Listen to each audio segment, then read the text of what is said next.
Las últimas noticias dan cuenta de que ya ha sobrepasado las 64.000 víctimas, los 64.000 asesinatos que se han sucedido en Gaza y que han sido cometidos estos asesinatos por el gobierno sionista de Israel encabezado por el criminal de guerra Netanyahu. Sin embargo, y al lado de esta masacre, la solidaridad en el mundo se viene extendiendo. Hace algunos días partió la más grande flotilla con alimentos, agua y solidaridad rumbo a Gaza. Israel ha señalado que estos militantes de la solidaridad son terroristas y que por lo tanto hará uso de la fuerza más bruta para poder detener e impedir la llegada de la flotilla a Gaza. En todas las ciudades del mundo, podríamos decir, la gente, los estudiantes, los pobladores, los ciudadanos se movilizan. Los gobiernos occidentales, unos dan abiertamente su respaldo al genocidio que comete el gobierno israelí, mientras que otros se ponen de espaldas o de costado y no quieren mirar lo que viene sucediendo. ¿Cómo es que en los últimos tiempos, Diego, ha cambiado la perspectiva y la percepción sobre lo que es el derecho internacional y lo que debería haber sido un rechazo, una condena y al haber tomado acciones concretas para impedir o detener este genocidio? ¿Qué viene sucediendo en el mundo? Bueno, una suma de factores, ¿no? En primer lugar, una crisis de la democracia liberal, sobre todo la europea y la norteamericana, que frente a un hecho evidente que, como bien has mencionado, constituye una serie de violaciones al derecho internacional y al derecho humanitario, como el castigo colectivo a la población civil, desplazamiento forzado, blancos civiles que sin ningún tipo de reparos las fuerzas de defensa de Israel destruyen, ¿no? Hemos visto cómo se han atacado parroquias, hospitales, centros de estudio, ¿no? Y el objetivo es evidente, el objetivo es lograr la total y absoluta destrucción de la Franja de Gaza, de toda infraestructura que permita el sostenimiento de vida humana, ¿no? Atacar cualquier tipo de instalación, para obligar a hacer y el mismo Netanyahu lo ha dicho, ¿no? Prácticamente ha dicho que los va a invitar a retirarse de la Franja de Gaza después de que aplique una política de tierra arrasada para ocupar, ¿no? y colonizar la Franja de Gaza. El silencio, me preguntabas por los factores, ¿no? Uno es el silencio, que es producto de una crisis de la democracia liberal, que se supone, si recordamos cómo en los 90 intervinieron tan decididamente en las guerras yugoslavas, precisamente denunciando limpiezas étnicas en las antiguas repúblicas yugoslavas, y tanto la Unión Europea como Estados Unidos no tuvieron mayores reparos en bombardear Belgrado como represalia por esa situación, y sin embargo aquí ni siquiera llegan a completar un embargo de armas en contra de Israel. Por otro lado, es consecuencia de la unipolaridad, ¿no? En tiempos donde existía la Unión Soviética había un contrapeso en este tipo de situaciones. Yo me imagino que si no se hubiese disuelto la Unión Soviética, seguramente hubiese intervenido Moscú decididamente en apoyo de los palestinos para evitar que terminen de ser exterminados, ¿no? Entonces yo creo que hay una suma de factores, además de... Y esto es algo sumamente grave porque también está pasando en el Perú, es una suerte de fanatismo dentro de las derechas que al menos durante un tiempo mostraron ciertos modales, ¿no? O por lo menos se ponían la careta de, digamos, tratar de expandir hacia el mundo su política de democracia liberal, pero que sin embargo ahora se ha caído, ¿no? El mismo Trump ha llegado a denunciar la brutalidad de las fuerzas de defensa de Israel, pero por supuesto va a quedar solamente en palabras, no se va a intervenir. Yo creo que es una suma de estos factores lo que está permitiendo que Israel, que es una sociedad que también se ha fanatizado bastante, sea autora de, yo creo, el mayor crimen que estamos viviendo en lo que va del siglo, ¿no? si a lo que viene sucediendo en Gaza, a lo que viene sucediendo con los palestinos, le sumamos dos problemas internacionales importantes, como es, en primer lugar, o en segundo lugar ya, la guerra entre la OTAN, Europa y Rusia, por un lado. Y por el otro, la disputa por la hegemonía que de manera abierta ya se da entre Estados Unidos con Europa subordinada y China, más aún teniendo en cuenta que hace pocos días se ha realizado dos actos bastante importantes. El primero de ellos ha sido la reunión de la Organización de Cooperación de Shanghái, donde China, claro, India, Rusia, no han mostrado su, si no digamos unidad, al menos un nivel de relación adecuada. Y por el otro, los mismos festejos, ¿no?, de la derrota de el Imperio japonés durante la Segunda Guerra Mundial allá en China, ¿no? ¿Cómo tú ubicas estos dos otros factores, problemas, dentro de lo que tú señalabas, ¿no?, el decaimiento de la democracia liberal, los problemas económicos que viene sufriendo la primera potencia, Estados Unidos y Europa mismo, dentro de una perspectiva de mediano plazo? Sí, claro. Yo creo que China va a tener que repensar su rol en la comunidad internacional, ya no solamente como una potencia económica, sino también como una potencia geopolítica en todo sentido, ¿no?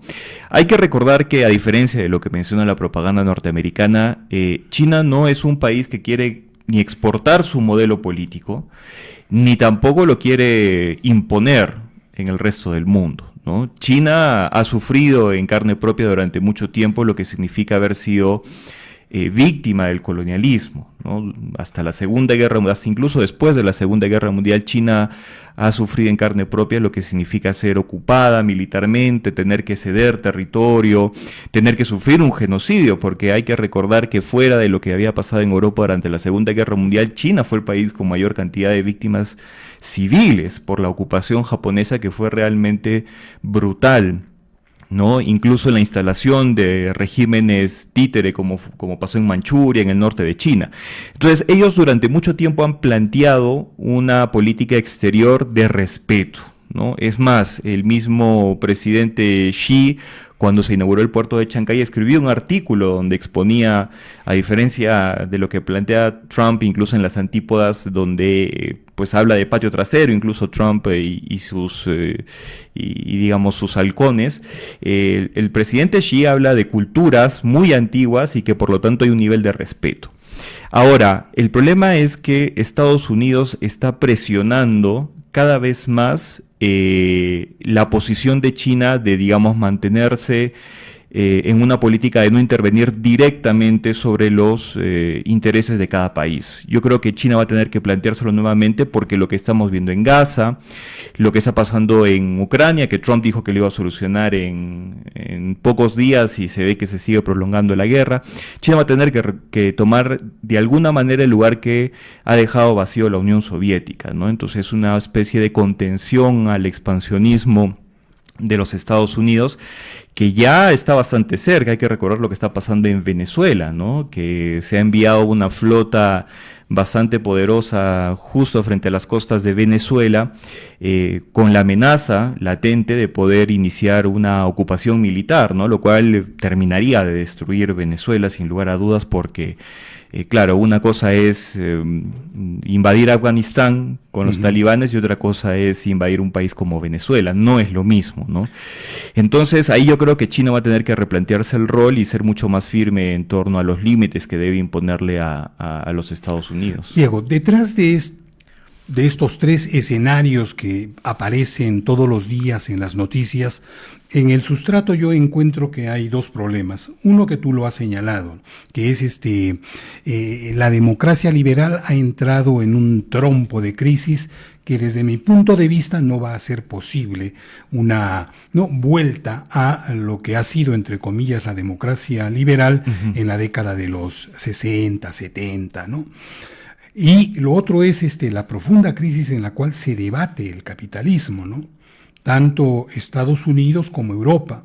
yo particularmente creo de que las medidas de Trump, ¿no?, de regreso a la desglobalización, ¿no?, son un intento desesperado de recuperar el funcionamiento del capitalismo, las tasas de ganancia de los países occidentales, Estados Unidos, Europa, Japón. Yo creo que, ¿tú cómo ves estos dos problemas y hacia dónde tú crees que se está moviendo? Sí, claro. En la medida que a Estados Unidos le convenía este sistema de globalización, lo venían exportando, ¿no? Hay que recordar cómo los TLCs fueron una política exterior norteamericana muy fuerte, ¿no?, a la cual era casi imposible resistirse. Pero sin embargo, China ha demostrado que es un jugador en esos términos planteados por Estados Unidos, por la OMC, por diversos organismos. China ha planteado que es un jugador mucho más hábil, y en ese sentido Estados Unidos pues ha resentido el golpe, ¿no? Ahora quiere cambiar nuevamente las reglas porque lógicamente no le convienen.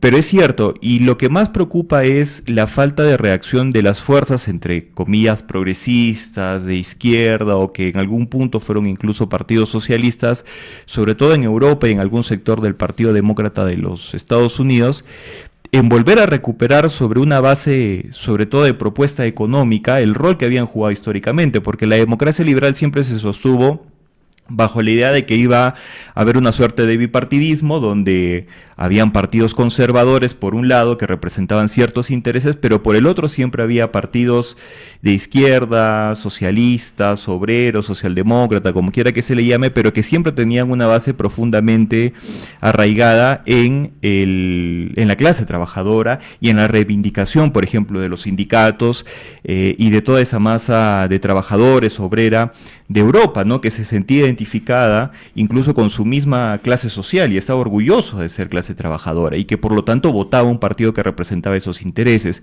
Pero sin embargo, la mayoría de partidos de Europa parece que se ha puesto un corset del cual no pueden salir, no pueden regresar a representar lo que antes habían sido históricamente, y que el espacio vacío que están dejando se ve claramente. Por ejemplo, en Alemania está siendo llenado por partidos populistas de extrema derecha. Neofascistas. Exactamente, y no es casualidad que, por ejemplo, en la mayoría de ex repúblicas, digamos, del bloque del este, ¿no?, incluso de la ex República Democrática Alemana, los países que conformaron el Pacto de Varsovia ahora estén entregados con mucha fuerza a este tipo de organizaciones políticas, ¿no? Se ve claramente en Europa del Este, y ellos, los alemanes del Este, siempre han visto como una suerte de tragedia, digamos, ahora con el tiempo más todavía, el haberse integrado en una República Federal Alemana que los ha visto siempre como ciudadanos de segunda clase, ¿no?, y que nunca terminaron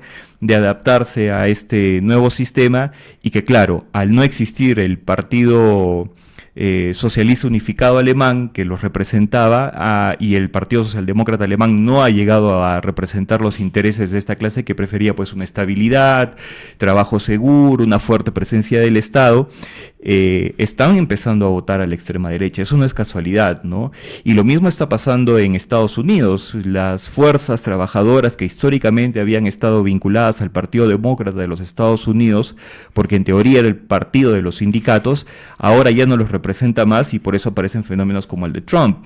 Entonces la democracia liberal europea no ha reaccionado frente a este fenómeno, y parece que no quiere hacerlo, ¿no? Los pocos partidos, digamos, progresistas que están en el gobierno en Europa, que podrían ser el de España y en el Reino Unido, están en un proceso de crisis, ¿no? Starmer en el Reino Unido está sufriendo una grave crisis. Acaba de renunciar su segundo en el gobierno. Claro, porque la alternativa que se planteaba en su momento con Jeremy Corbyn, que sí planteaba una reformulación como líder del partido, es más, que gana el liderazgo del Partido Demócrata, laborista británico, lo gana porque se hace un proceso de elecciones abiertas donde los sindicatos pueden entrar a votar, a diferencia de este sistema, digamos, de castas políticas que son los que terminan eligiendo los liderazgos, porque estaban en crisis. Pero se frustra ese proyecto, ¿no? Y ahora Starmer está viendo las consecuencias de, digamos, hacer nuevamente esta política de centro muy tibio, que no va a poder combatir a estas fuerzas radicales. Y lo mismo el Partido Demócrata en los Estados Unidos, que a pesar de haber podido derrotar en una oportunidad a Trump, insiste en plantear una propuesta como la del ex vicepresidente Biden, que planteaba una crisis profunda, ¿no? Porque no era una representación auténtica de lo que necesitaba Estados Unidos, a pesar de que hay un ala muy pequeña del Partido Demócrata de Estados Unidos, como Alexandra Ocasio, entre otros representantes, Bernie Sanders, que ya está bastante mayor, tenía la oportunidad de poder hacer eso, ¿no? Y la democracia liberal europea ha entrado en esa crisis, porque no ha podido resolver esa crisis de representación, que es muy importante y que a veces alguna gente también en el Perú no la termina de entender. Hay muchos, digamos, progresistas que quieren hacer exactamente lo mismo en Europa y critican a la izquierda cuando... Ahí vamos a ir más adelante, sí. Diego.